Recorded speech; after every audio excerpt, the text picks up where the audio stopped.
sa Ginoo si Isaac, kaya i-offer. Kaya dili lang kung i-offer, kaya ihala dito sa simbahan, kay mauli rin niya pagkahuman. Didikit na ko kung anak, lalo, may sa balay pagkuli anak. Pero ang kakuyaw dito kay ihalad man siya as birth sacrifice. Ito sa yon. Ikaw gay mo patay, ikaw gay mo hiwa-hiwa niya. Ikaw ang musunog, imo ng anak. Dili sa yon. Pero kay naa sa iya munawan ang kasing-kasing nga pwede mo muna buhayon sa Ginoo bisag mamatay. Ano? Pakita niya ba nga pwede himo na sa Dios. Kini kay ipapatay ba sa Ginoo, bahala siya. Basta kay ingon niya nga tagaan ko ng anak, naanagin niya, ipapatay ako pag ipapatay. Bahala na gid ka oy. Kanang mamahala ka ba para malipay lang ang Ginoo bitaw? Di kanang mamahala nga, bahala ka na. Dili. Kanang naghimo ka tungod kay naakay kasing-kasing nga nagsugo nga ako ning buhaton kay nag-ingon ng atong Dios. Dili basta-basta na. No? Si Daniel, kabalo mong gid siya nga ihulog siya sa gahong, ipakaon siya sa leon, kumagampo siya nga wala tubangan sa hari. Pero adto mo siya sa hari sa mga hari. Leman ka ang hari, nga mo'y nagsilyo sa decree, wala siya maka-hold. Wala niya mabali ang decree. Tagat kin si Daniel sa lion's den. Pero dito hinoon makita ang milagro maigsoon. Kaya sa timbok kabii nahilo man yun. Walay roar na nadungga nila. So ang katong mga traidor nagkuno sila nga awa na impas na si Daniel. Tanawa na kung pagkabuntag pag-iyon sa hari, Daniel! Katubag si Daniel, sa tapuwa makunis-kunis. Kinsay nag-protect sa dito. Kaysa iyang pagtagak, ingna mo siya nga, tuguti nga ang iyong Diyos nga gilagaran, maga-protect sa imo, ikan sa baba sa Diyos. Tinawag yun ng Diyos. No? Matanaw ang salita mo, nakita sa tibok kingharian, nakatong Daniel, nga ilang gidaot, na gusto pat yun, ang kanto nagtinguha mo, ginagamatay noon. Walang sacrifice na, katong sabton. Katong tulo ka mga Hudiyo, na hingsupak sa hari, nga pasimbahon sila sa Diyos niya. Sabi siya pa isugba minimo. Di gid mo load anak kay namin Diyos kay kilagaran. Ya sige. Di mo ang nagsugdod nangamatay sa kainit. Pero nakita nila nga tulo ra matutog isugba no, upat na lagi sila. Nakita na sa mas dagway sa anak sa Diyos. Kung imong sabton diha si Jesus Christ na title. Kung atong sabton maigsoon, makita sa ilang kinabuhi ang Diyos kung naatay sakripisyo nga kinasing-kasing. Sa ato, ay mo guna-huna nga nagsakripisyo na ka, ni walay balyo, dapat kinasing-kasing yun. Sama nang gingon ni David ba? Kasi diyan nakita niya nga dito araw na nga ako ning paliton ang imong kuan giukan kay akong himuong halaran para sa Ginoo. Ingon din siya na ay pila ra bala Senyor Hari, kuha na, ihatag na ko na sa imong tanan. Siya dili pwede nga mag-offer ko sa Ginoo nga walay bili. Dapat bilhin mo. Ang sacrifice maigsoon kinahanglan kinasing-kasing. Dili at dili. Dili mo sa iyon. Natay mga trabaho, kapoy. Waray, pag nagduyog ko, pamiliyaan na ko, kailangan may katulog na. Pero, hindi sa sacrifice gusto. Nung kadangog, tas pag-ampo, ato sa Ginoo. Sa mga butang, nagkikinahanglan na to, apil sa bulaton sa Ginoo. Kaya butang usa ka na to, natin mga problema, ginatubang. Klase-klase ng mga problema, ginatubang na to. Wala natay, kinahanglan, madangog ta sa Ginoo. Magpatabang ta. Kaya nga naman, bisag nahibalo ang Ginoo tanan, pero gusto niya nga, mudangog ta. Mamaray ta niya ba? Ingon sa Bible, siya, let your request be made known unto God. Buot pasabot ba, wala kabalo ang Ginoo? Nga ato pagkikidool sa iha, kabalo ang Ginoo. Pero gusto niya kita mismo mudool sa iha. Sa panahon ng dangop taniya maigsoon nagpailatang nagpaubos tas tong pagkulikon. Kini nga sakripisyo dapat kinasing-kasing. Dili ko basta na lang kay aron na lang makita ko ni pastor na ito. No. Dili para sa pastor, dili para sa kahimayan sa Dios. Ano mo sakripisyo tang kinasing-kasing maigsoon. Wala na nagmatter kung unsa kabugaton ang naa natubang nato. Commendation ang Dios nini mong babae. No? Gawas nga widow, yung po yung word poor. Grabe na, hindi pang gamit ng adjective ba? Poor widow. Kaya na, hindi basta-basta, no? Oh. Kinsa may makapara sa ito na sa kalisod na ito, ani, isa iya ha. Grabe, good. No? Walay ka pareha sa ito, adire. Naman tayo kalisdanan, like kapubriyo na ito, pero di pareha ng poor widow. Yung Bible niya. Oh. Ako mama, widow man na. Pero, dili siya pareha ato, kalisod. Kung atong sabton, kaysa tingkaon, kaysa sa Ginoo, makakaon mo na siya. Nangala sa ipikasid, naman mahatag rin nga ipikasid sa iya. No? Pag bisita niya, kuhan, health center, bipihan siya, tadusintos. Yung sayo mga sakit atong pasingilan ng Ginoo, ditugutan yung sakit dili ay. Ay gud mo anang gipagsingilan nato ang Ginoo sa atong sayop. Di ba? Di kita sa ato ba kung masakit ta dili kita ay gitugot ko sa Ginoo. No. Ayaw mo tugot, ayaw mo na kay warang gipasingilan mo Ginoo sa imong sayop. Yan, musa ka atong BP, no? Pagkatapos, yan na. Alam kay himarat mo punta. Uili pa yun. Pwede mo ito makulay-kulay law ay unta. Pero lami mo po itong inisa po nung tanong. Bisyo, kinasing-kasing. Amen? Para sa ako, kini, tanan ako, mas tabangonon mo na sila kaysa ko niya sa akong bahay. Bisa po kuning naging mawala ani ting ato makita ana mong babae, no? Iyon ang Bible diri nga poor widow, no? It is a very simple kung imong sabton. That is too much. What is too much?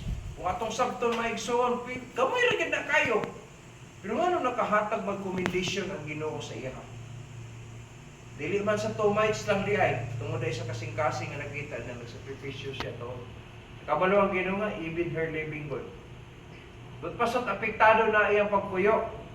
Pero wala niya matandog, wala gid matandog siya, ihatag nila sa Ginoo ni aron makalipay siya. The sacrifice with the heart, no?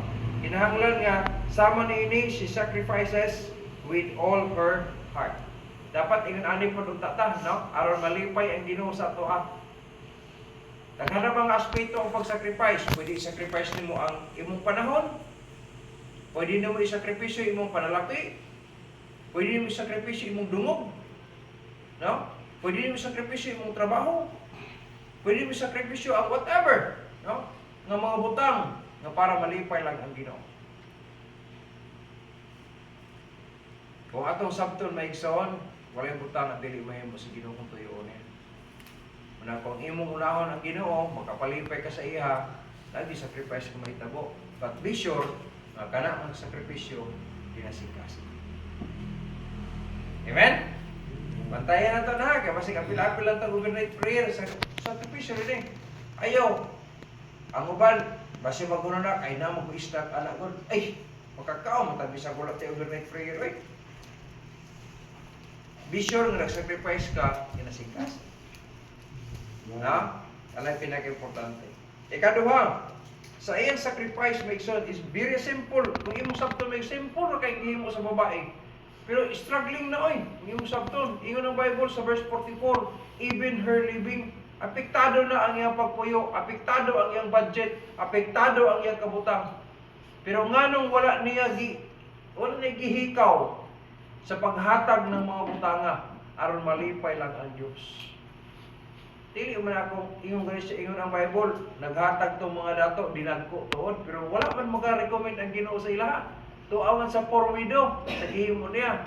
Tungod kay dili sa too much, no? Dili sa value sa money nga nahatag, kundi ang sacrifice nga gihimo sa babae para sa Ginoo. Na ikaduhang butang maigsoon, she sacrifices not only all her heart but also with right motive. Kanang motibo ba ngano nagsakripisyo ka? No? Ganong himuon man nimo na unsa ni motibo anak? Wala ba kanay siya hidden agenda? Ano ba na? No? At ni kanay karon gapuso na to ni ani mga butang. Ayaw. Dapat nagsakripisyo ka nga para makatabang gyud sa imong gihatagan. Kana bang maguna-una ka kung palitan hatag siya karon makaginhawa in taon ng kinabuhi aning mga tawhana? Kaya nagsakripisyo ka, pwede siya nga mulambo ang dagan sa kinabuhi na. Kana bang una-una, wala kayo una-una gabay nga, kaya madato ni sila, mubalos na sa pot. Ayaw na! Pasag din na ang Ginoo nga mubalos sa iyo. Sacrifice. Ang imong sacrifice, kinahanglan ay right motive. Kanang motibo, tinarong yun yung motibo, dili ko na kay hidden agenda.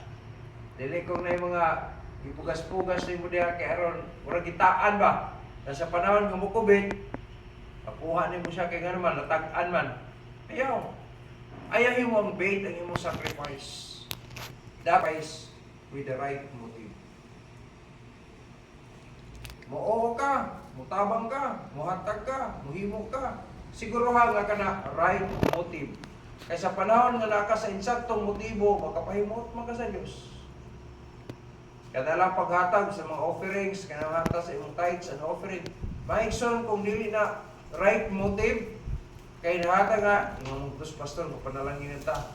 Bisa pag di ka panalanginan, kaya nga naman duty ni mo na. At least, gihimo ni mo siya. Bisag wala kay palit sudan. Bahala kulang pa palit bugas.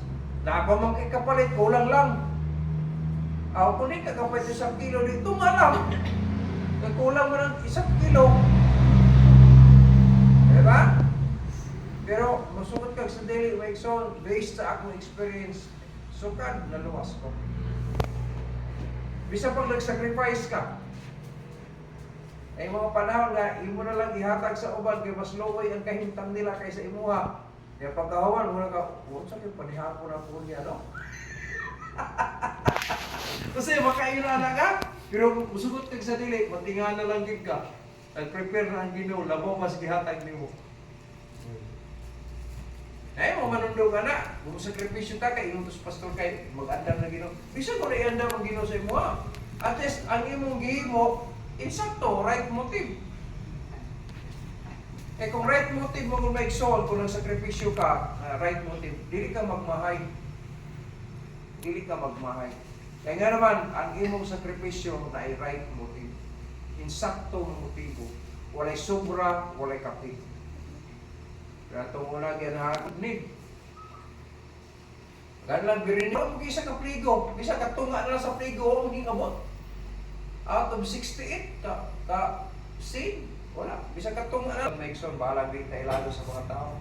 Ang pinaka-importante niya, makapalipay ta sa Diyos. Buhat ra kita, no? Kaya dili mo punta makapalipay sa tanan, bisag unsa na itong tarong-tarong, di kita makapalipay sa tanan. Kaya bisag unsa na ito ka magbuutan, tagtarong, tas pagpamuhat sa kabubutod sa Diyos, lagi mo against na to. Lagi mo against na to. Bahala na ang mga tao mo against na to, ang importante nakapalipay ta sa Diyos. Muna yung pinaka-nice na concept. Bahala, ang uban, hindi magtagan na to. Ang importante, nakapalipay ta sa Diyos. So sacrifice with the right motive. Sama sa gihimo aning poor widow. Amen? Ano sakripisyo ta? Itong sakripisyo, pwede, sa ako na yun, pwede atong panahon, masakripisyo na to. Pwede na ito kalipay sa Diyos. O bitong gibutang niya na diha, kaya nga naman, aron mo panag-ingnan sa mga Kristohano. Sundugo na ito rin, kaya nga naging sagupaw mo na ang maayo, sa likoy ang taon. Kaya maayo mo na yung maayo, hindi nga atang sundugon.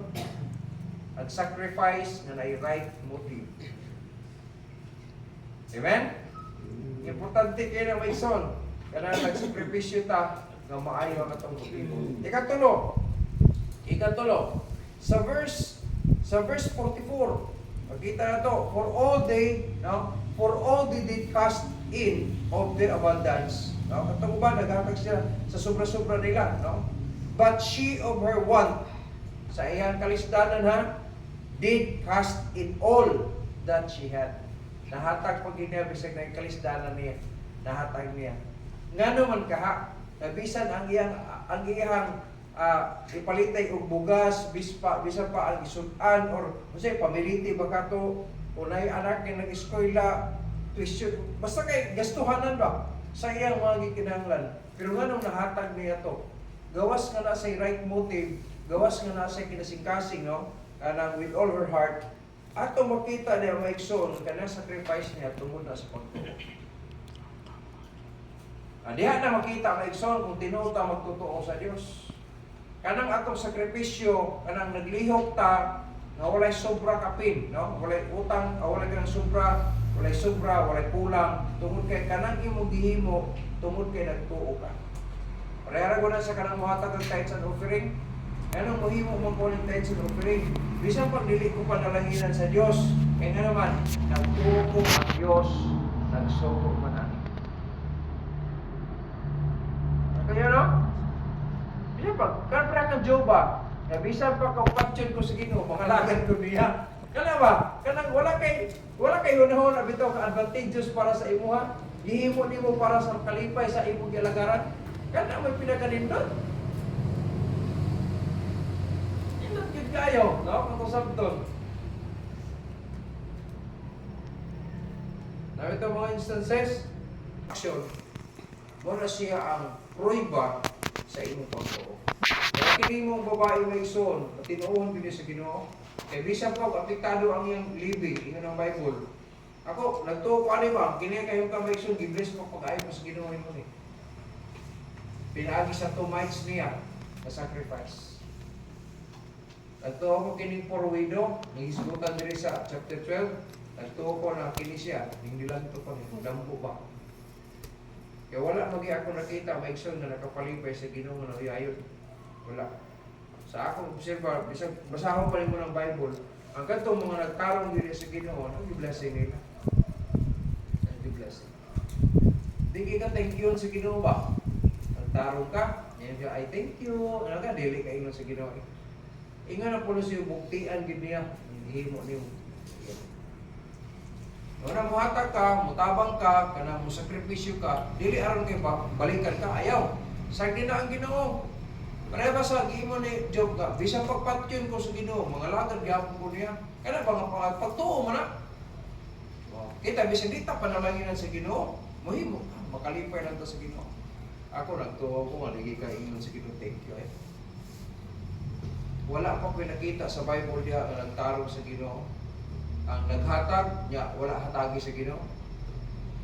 Ang balos yun, mas dako mo din kaysa imong gihimo Inaalagin ka rin ang Diyos. Say, na yung mga Kristohanon, padala sa kutabang nagliya, mahinom na po nito, Lord, nasahid mo kayo sa gihimo niya, kung nakapalipay sa imo ha, panalangin niya sila tugan Ginoo. Mga na yung pinaganindot ka na, nagkatag ka bitaw ka na, no? Kini bang dili nagpakitang tao lang, naghimo ka kay nagtuo ka. Bantayan na ito pag-ayo na, no? Kay to the extent, bisan pa ingon si Job, bisan pagpatyon ko sa Ginoo, mga lagan di ko yung pagtuo man na. Kay kung wala siya pagtuo, asa. Hindi mag-BI na siya niya, katapusan yung asawa ng BI pagit sa iya. Ano? Nasa Bible ay gapon na, kalaban yung sa Bible. Ang pinaka kalaban daw sa tao nasa yung panimalay. Ang number 1 na panimuan ano, dili mo asawa, imong kaugalingon. At ang kaugalingon na, ang number 1 diya sa tabasog, anak ng kaugalingon ang pinaka crucial na kaaway na tao. Apil na doon sa itong panimalay, kinabi kas panimalay, sa akong pagkas panimalay. Ang pinaka-importante, nakapalipay kita sa Ginoo. Wala sa akong kaugalingon, sa ako ito muna, gaanan ko sa Ginoo, Lord. Kung tugutan man ko nimo nga makapamilya ko, tagay ko, asawa nga sa nagtaro. sacrifices with faith. Dili siya naghimo siya na kanang iya lang ba? Kundi tungod sa pagtuo. Tungod sa pagtuo, naglihok siya. Ito nakapalit pa siya Diyos. Ingat ba sa Bible? Without faith, it is impossible to please Him. Kung kinala na pagtuo, naglihok ta, tungod kay nagtuo ta. Amen?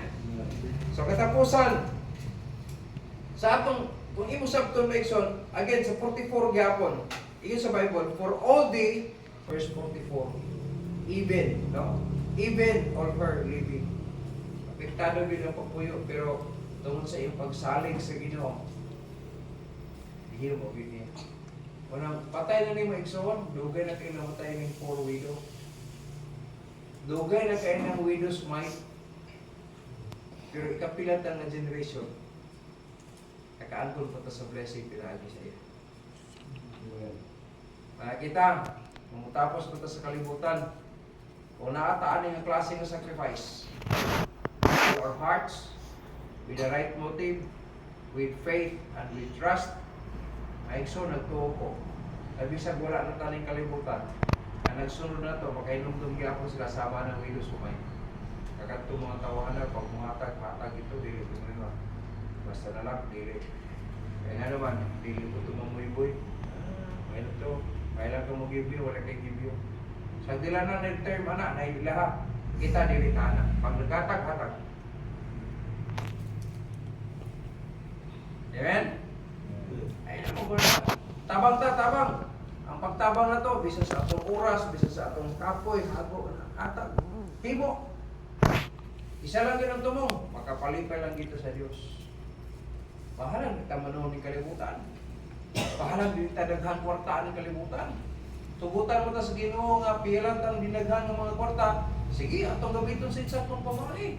Makapalipay mo ta sa Diyos. Ay mo kalimot nga kung sa panahon ng palangguon mo sa Ginoo. Ito yun na sa Ginoo nga damor na magamit pakag sa mo. Na magamit dako pagkalipay niya sa mga mag. Ang kuya rin uban kay biskay ibilang ko na nawala man. Kay biskay magkakwata wag sa iyo naman nila pagtigo mga 100,000, 200,000 dali lang pero wala naman. Di naman nakita sa tigong. Ano mo pangayuan nito mga iyo? Ako dahil dito sa Ginoo ang ta. Maabot ang panahon mo raise ko ng ginidiri mga billionaires mo kanihangyo sa Ginoo ikan ani mga membro nga katong mga nakagulit-gulit ra libo-libo na karon kasi dili pa to sila may imuot sa Ginoo. Siguro hala pag mo sacrifice ta with all our hearts, with the right motive, with faith and with trust. Amen? Moro ini po na nato maigsoon. Kaya bisa ka ng puro widok, may musabton maigsoon.